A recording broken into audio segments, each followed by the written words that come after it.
Okey, salam sejahtera kepada semua kawan-kawan. Okey, hari ni kita bermula nak pasang enjin. Barang-barang dia semua dah sedia. Ni, crankshaft semua dah siap polis. Piston ART Japan semua dah sedia.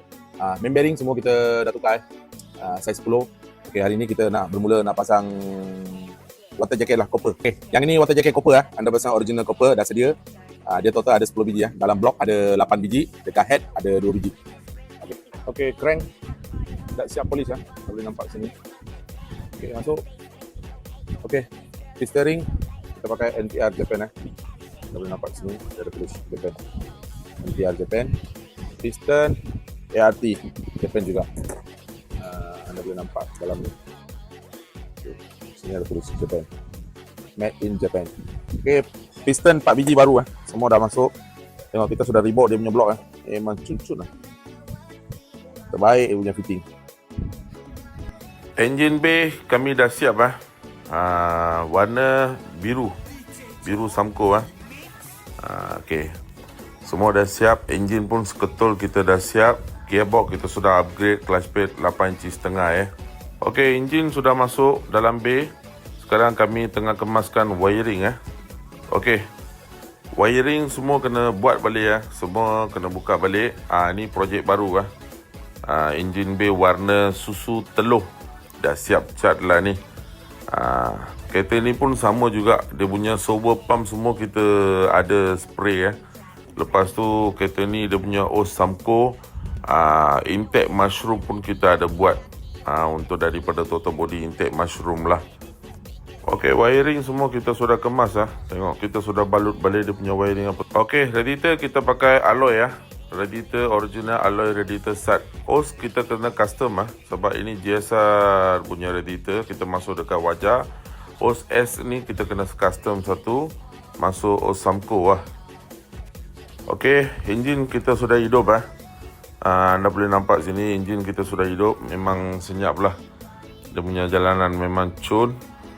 Okey, dia punya radiator semua alloy hose pun kita sudah custom. Memang cun-cun lah. Semua sudah siap. Lepas tu valve cover kita sudah spray kasar Anda boleh nampak dekat sini valve cover. Lepas tu coil plug semua kita pakai K20 full set. Lepas siap, kita tengah check lagi bahagian bawah ada leaking apa-apa tak. Dekat sini semua dah settle dah. Perjalanan enjin pun cantik, masih bersenyap lagi.